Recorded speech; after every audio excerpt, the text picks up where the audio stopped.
everyone, welcome to Wax Pack Wisdom, where we talk basketball history through card breaks and the cards we love. My name is Jake T. O'Donnell.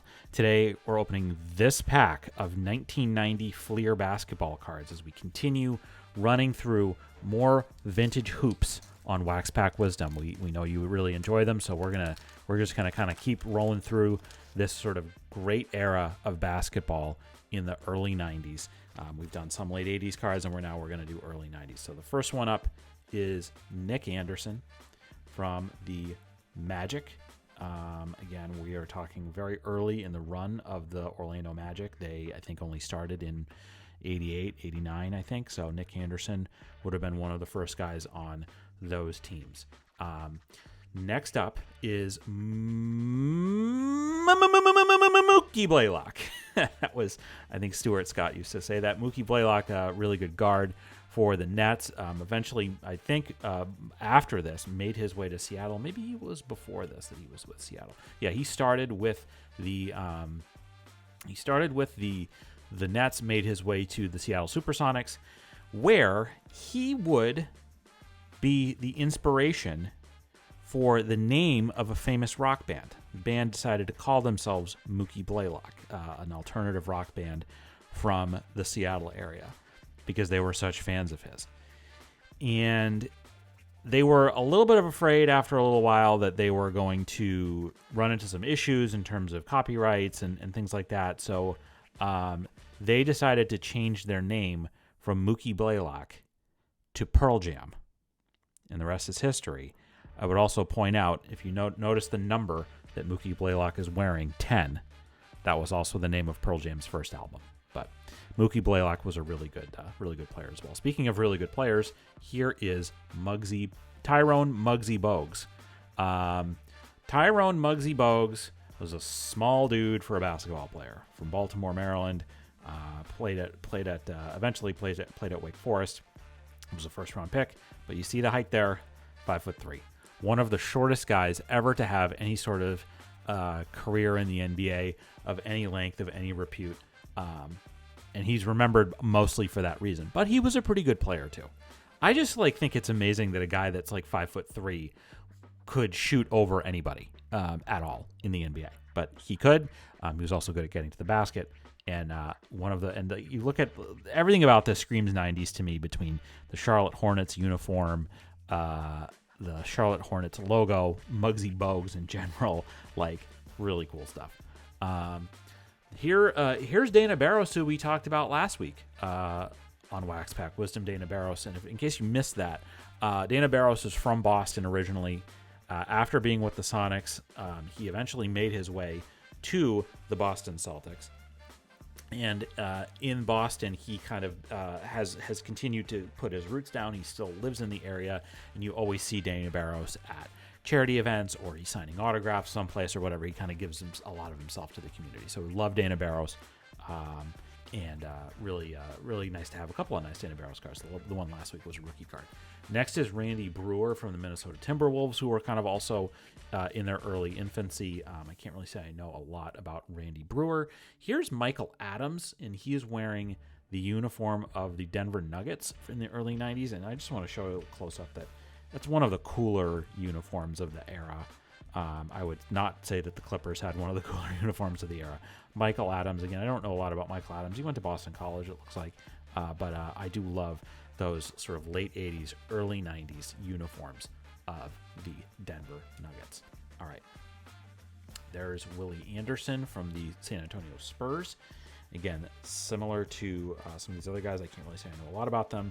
This would be kind of a bit of a lean era for the Spurs, and then obviously they would go on and have a really tremendous era later on as the 90s developed with David. This is, they have David Robinson at this point, and he's a really good player, but not quite at that high level that they would eventually get to. Milwaukee Bucks, Jeff Gray, I don't really know him.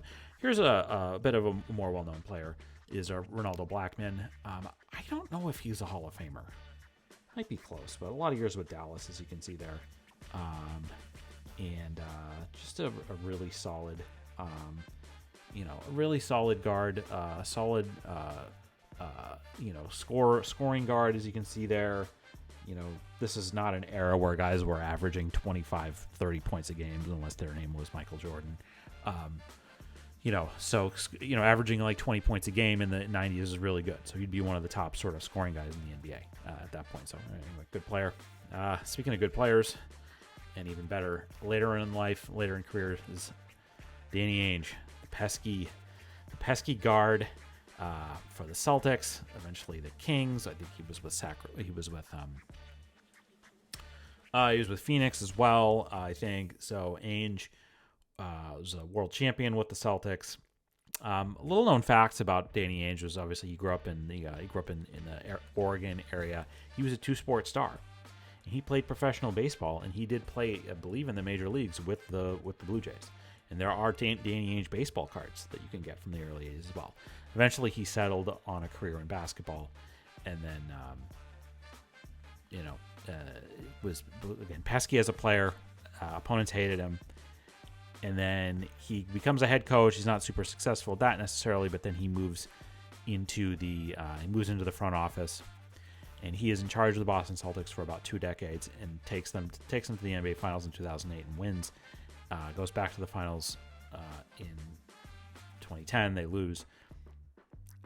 But a truly great executive. He's back he's with the Utah Jazz now. But anyway, that's sort of the tenacity and things that made him what he was as a player was stuff that he brought to the front office. So anyway, there's Sherman Douglas, who was not a bad player. There's Brad Daugherty, who was a high draft pick. He was the number 1 overall pick in 1986. That was, of course, Len Bias went with the next pick. Brad Daugherty had an okay career, I think, as not necessarily amazing as a star level player, but was good. Speaking of star level players, again, we're getting a lot of the same players that we got last week. There's Clyde Drexler, Hall of Famer, Clyde the Glide. Go back and watch our video last week if you're interested in learning more about him. But this is when Clyde would be one of the best players in the league at this point, and is taking the Blazers to the NBA Finals during this stretch. Though they would lose to the Milwaukee Bulls. Chicago Bulls of none other than Michael Jordan.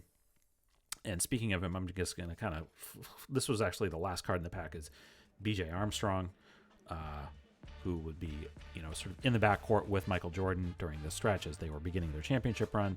And then I want to just mention briefly at the end here is Michael Cooper card, one of the last cards in here.